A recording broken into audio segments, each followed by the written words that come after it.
رب العالمین والصلاة والسلام علی سید المرسلین اما بعد فاعوذ باللہ من الشیطان الرجیم بسم اللہ الرحمن الرحیم۔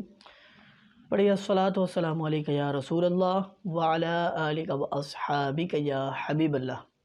تو ناظرین، ایک بار پھر ہم MTA روحانی چینل کے اوپر آپ کے لیے ایک نئی ویڈیو کے ساتھ حاضر ہوئے، اور آج جو ہے روحانی علاج کمپلیٹ کورس کی کلاس 1 ہے۔ تو ناظرین، اس کے اندر جو ہے ضروری باتیں جتنی بھی تھی میں نے اس کو ہائی لائٹ کر دی ہے۔ اگر آپ چاہیں تو اس کو پینسل اور کاپی کے ساتھ جو ہے اس کو کاپی پر بھی اتار سکتے ہیں، نہیں تو جو ہے یہ ویڈیو آپ کے لیے بہت فائدہ مند ہے۔ یہ بیسک جو ہے آپ کو پتہ ہونی چاہیے روحانی علاج کے لیے۔ اگر کوئی جو ہے اس کو نہیں جاننا چاہتا تو وہ ویڈیو نہ دیکھیں، آنے والی جو نئی ویڈیو ہوگی اس کو دیکھیں، لیکن یہ بہت ضروری ہے۔ ایسی جو معلومات ہے اس ویڈیو کے اندر وہ آپ کو کسی اور چینل اور کسی اور ویڈیو میں نہیں ملے گی۔ تو ناظرین، شروع کرتے ہیں۔ عملیات کے معنی و مفہوم۔ عمل کی جمع عملیات ہے۔ معنی اس کا افسوس، منتر، رسومات وغیرہ کا ہے۔ واحد کی حالت میں اس کا معنی فعل، تاثیر، حکومت، وقت، جادو، منتر، سحر وغیرہ کا ہے۔ عمل کی جمع اعمال بھی ہے۔ اس کا معنی افعال، ورد اور وظائف وغیرہ ہے۔ میدان عملیات میں دونوں حروف ہم معنی اور ایک دوسرے کی جگہ مستعمل ہے۔ تو ہم اس کی تعریف یوں بھی کر سکتے ہیں: علم عملیات کے تحت ہم ایسے قواعد سے بحث کرتے ہیں جن کے زیر اثر مختلف قسم کے اعمال و افعال کی مدد سے روحانی سحری اعمال یعنی تعویذ لو، ورد اور ایسے دیگر امور انجام دیے جاتے ہیں۔ تاہم یہ بات کہ ان اعمال کی نوعیت کیا ہے، سعادت کے لیے ہے یا نحوست کے لیے، جائز ہے یا ناجائز ہے، اچھے ہے یا برے وغیرہ کی وضاحت نہیں ہوتی، گو آگے چل کر علم عملیات کی جائز، ناجائز، مذہبی یا غیر مذہبی وغیرہ کی بنیاد پر تقسیم کی جاتی ہے۔ تو یہ تھا عملیات کا معنی و مفہوم۔ اور دوسرا کیا ہے؟ عملیات کی ابتدا۔ عملیات کا علم انسانی تہذیب اور باقاعدہ فن تحریر کے وجود میں آنے سے بھی قدیم ہے۔ قدیم زمانے کے عمل حروف کے کرشمے سازیوں پر مشتمل نہیں تھے، بلکہ پہلے آواز اور پھر اشکال کے زیر اثر وجود پاتے تھے۔ خصوصاً اشیاء اور واقعات کی فطری اشکال کا پرتو ہمیں ان طلسمات میں ملتا ہے۔ آج بھی آپ فرعونوں، یہودیوں یا ہندوؤں یا دیگر قدیم تہذیبوں کے عملیات کو دیکھیں تو عبارتیں خال خال نظر آئے گی اور اشکال ان میں حاوی ہو گئے۔ کسی بھی چیز کی شکل انسان کی فطرت پر حد درجہ اثر رکھتی ہے۔ یہ صورت دیکھ کر ہی نفرت اور دور رہنے کا احساس غالب آ جاتا ہے۔ کوڑ کے مریض کو دیکھتے ہی ہر فرد کا دل کانپ جاتا ہے اور اسی کو جان کے لالے پڑنے شروع ہو جاتے ہیں۔ اس بات کو یوں بھی کہا جا سکتا ہے کہ شگون اور عملیات کی کڑیاں زمانہ قدیم میں ایک ہی تھی۔ شگون سے طلسم اور طلسم سے عبارت اور عبارت سے نقش کی ترویجی شکل ہمارے سامنے آئی۔ میدان جنگ میں جھنڈے کا گرنا شکست کی علامت تھی۔ طلسم پر بھی یہی علامت فریق کو نیچے دکھانے اور شکست دکھانے کے لیے استعمال ہوتی ہے۔ اسی طرح جنسی طاقت کے لیے جنسی منسوب اعضاء کے مختلف حالتوں کا لکڑی، دھات یا مٹی پر کندہ کر کے پاس رکھنا یا اس شکل کو مجسم شکل دے کر ہمراہ رکھنا زمانہ قدیم بلکہ قبل از تاریخ سے لے کر آج تک مروج ہے۔ آج بھی آپ کو کتب میں حضرت سلیمان علیہ السلام سے منسوب الواح کا ذکر ملے گا۔ صرف اردو، فارسی یا عربی کی کتب ہی نہیں بلکہ انگریزی اور دیگر قوموں میں بھی حضرت سلیمان علیہ السلام سے منسوب طلسم ملتے ہیں۔ حتمی طور پر یہ کہنا کہ عملیات کی ابتدا کب اور کہاں سے ہوئی ناممکن بات ہے۔ جس طرح انسانی تاریخ دوسرے قدیم علوم اور انوار کے بارے میں خاموش ہے، اسی طرح اس علم کی حقیقی ابتدا کے بارے میں بھی خاموش ہے۔ بہرحال اس کی قدامت کا اندازہ قرآن سے بھی ہوتا ہے۔ بابل اور نینوا کی تہذیب کا بھی اس حوالے سے حد درجہ اہم نام ہے، جس کا حوالہ قرآن میں بھی دیا گیا ہے۔ کس قدر یہ علم قدیم ہے اس کا اندازہ کرنے کے بعد اگر اس کی طاقت یا اس کے اثر انداز ہونے کی صلاحیت کو جانچنا چاہے تو جان لے کہ زمانہ قدیم میں یہ عمل بادشاہوں کی براہ راست سرپرستی میں پروان چڑھتا رہا ہے۔ قرآن ہی میں حضرت موسیٰ علیہ السلام اور فرعون کے قصے کو لے لے، آپ کو سحری طاقتوں کی اہمیت واضح ہونے کے ساتھ ساتھ رحمان کی طاقت اور اثرات کا بھی اندازہ ہو جائے گا۔ اگر بخاری شریف اور حدیث شریف کی دیگر کتب کا مطالعہ کریں تو رسول اکرم صلی اللہ علیہ وسلم پر بھی جادو ہونے اور اس کے اثرات کا پتہ چلتا ہے ہمیں۔ تو یہ تھی، اس میں بتایا گیا کہ آپ کو عملیات کی ابتدا کہاں سے ہوئی۔ اب بات کرتے ہیں عملیات کی اقسام۔ یوں تو عملیات کو لاتعداد اقسام میں تقسیم کیا جا سکتا ہے، تاہم اس کی بنیادی طور پر دو بڑی اقسام ہیں۔ نمبر 1 نوری، نمبر 2 ناری۔ نوری علم سے مراد وہ عمل لیا جاتا ہے جو اسلامی حوالے سے جائز ہو اور رحمان کے احکام کے تابع ہو، جبکہ ناری علم سے مراد ایسا علم لیا جاتا ہے جو رحمان کے بجائے شیطان کی تعلیمات کے تابع ہو۔ نوری اور ناری کی مندرجہ بالا تعریف میں بھی مکمل نہیں، وہ اکثر کتب میں کچھ اس طرح تحریر ہے۔ آئیے میں آپ کو تفصیل سے اصل صورتحال بتاتا ہوں۔ نوری علم دراصل ایسا عملیاتی علم ہے جو مذہب کے بنیادی اصولوں کے مطابق ہو، تاہم اس کا یہ مطلب نہیں کہ مسلمانوں کے علاوہ دوسری قوموں میں بھی نوری علم کا وجود رہے۔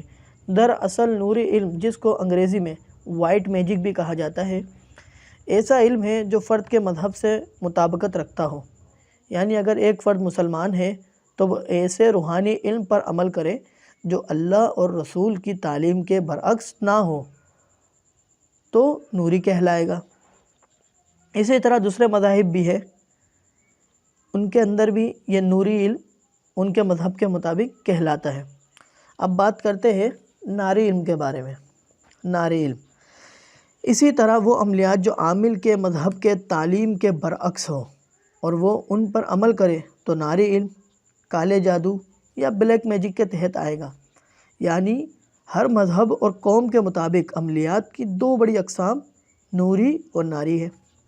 نوری وہ جو متعلقہ مذہب کی تعلیم اور رحمان کے احکام کے تابع ہو۔ ناری وہ جو متعلقہ مذہب کی تعلیم کے برعکس اور اس کی دینی احکام کے تابع نہ ہو۔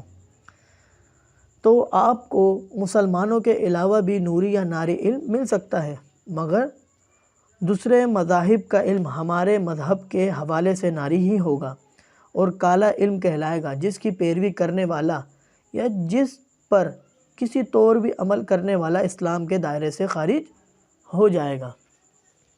اچھا، دوسری بات بتاتے چلے کہ ناری علوم کے بارے میں ہمارے ہاں بہت ساری جہالت ہیں، تو وہ کیا کیا ہے وہ میں بتا دیتا ہوں آپ کو۔ یہ ہماری بڑی بدقسمتی ہے کہ ہمارے عامل حضرات اپنے اعمال میں نوری یا ناری علوم کی تفریق نہیں کرتے۔ عموماً عامل ناری علم کے تیر بہدف مشہور ہونے کے باعث اس کو اختیار کرتے ہیں اور سائلین کو بھی اس کی تعلیم دیتے ہیں۔ عموماً جنتر منتر تنتر اور دیگر کئی اعمال ناری علم کے تحت آتے ہیں۔ اس بات کا بھی خیال رکھیں کہ عربی میں کوئی عبارت ہو تو وہ نوری یا قرآنی عمل نہیں بن جاتا۔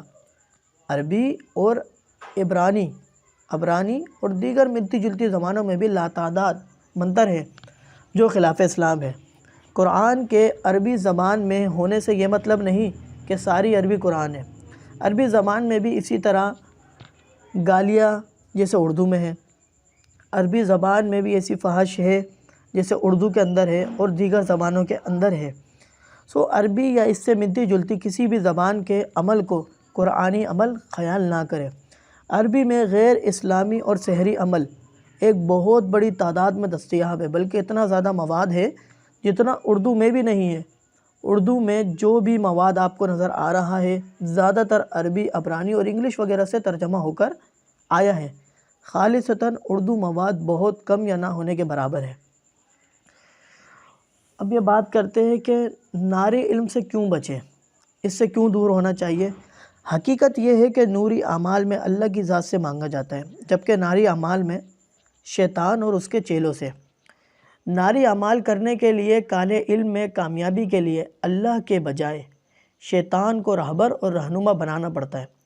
جس شخص کا قبلہ ہی شیطان ہے وہ کیسا مسلمان ہوگا اور اس کا کیا ایمان ہوگا، اس کا خود اندازہ لگا لے۔ بلکہ اگر یہاں یہ بھی کہا جائے کہ ایسا فرد دائرہ اسلام سے باہر ہو جاتا ہے تو کوئی حرج نہیں۔ اسی طرح جو افراد کالے علم سے فائدہ اٹھاتے ہیں اور اس کے عاملوں کے پاس جاتے ہیں، یا عیسائی یا ہندو عاملوں سے کام کرواتے ہیں، یا بالواسطہ طور پر غیر اسلامی اور شیطانی کام کر رہے ہوتے ہیں، ان کے بارے میں مزید کیا کہوں، سمجھدار کے لیے اشارہ کافی ہے۔ حقیقت یہ ہے کہ کالے علم یا ناری علوم میں جب تک شیطان کی حاکمیت کو تسلیم نہ کیا جائے اور اس کو اپنا رہبر و رہنما نہ مانا جائے، تب تک کالے علم میں آگے چلا ہی نہیں جا سکتا۔ اتنا کافی ہے آپ کے لیے جاننا۔ جس طرح ہم اللہ کی ذات کو غالب اور مؤثر مانتے ہیں کہ اس کی رضا اور اس کی حاکمیت غالب ہے، اسی طرح کالے علم یا ناری علم میں شیطان کو اللہ کی ذات کے بجائے غالب و مؤثر قوت مانا جاتا ہے، تب کام آگے چلتا ہے۔ جو لوگ اس بارے میں تحقیق کے خواہش مند ہو وہ اس موضوع پر مزید مطالعہ کر سکتے ہیں۔ اب بات کرتے ہیں کہ ناری علم طاقتور ہے۔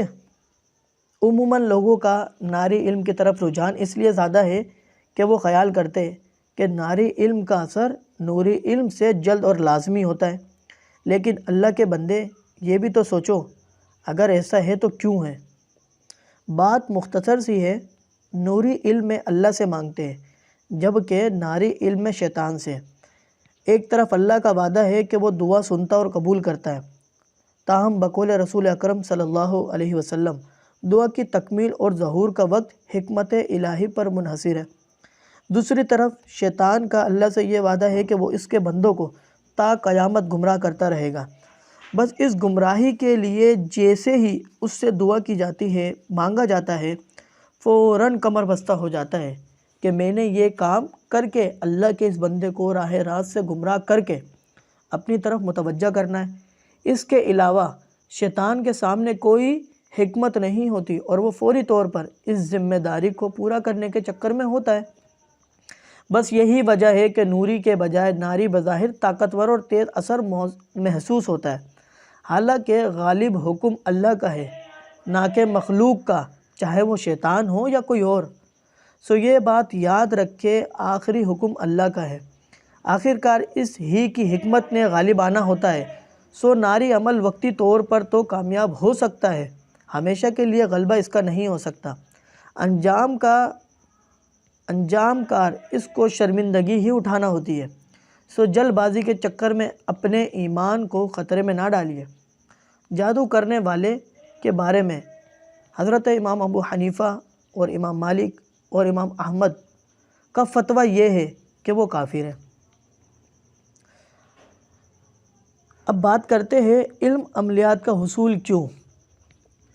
اس علم کے حصول کی ضرورت کیوں پیش آتی ہے؟ یہ سوال ایک طویل جواب کا متضادی ہے، تاہم یوں سمجھ لے کہ اس علم کے حصول کی ضرورت درج ذیل امور کی وجہ سے ہے، چند چیزوں کی وجہ سے ہے۔ یعنی مختلف قسم کے وظائف اور نقوش وغیرہ سے فائدہ اٹھایا جا سکتا ہے، مگر یہ فائدہ تب ہی اٹھانا ممکن ہے جب فرد کو اس علم کی الف بے آتی ہو۔ جب تک کوئی اس علم کے حصول و قواعد کو سمجھ نہیں پائے گا، اس سے مکمل طور پر فائدہ نہ اٹھا سکے گا۔ سحر سے بچاؤ۔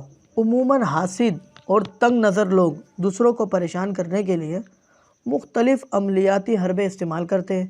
ان کا توڑ علم عملیات کے بغیر ممکن نہیں ہے۔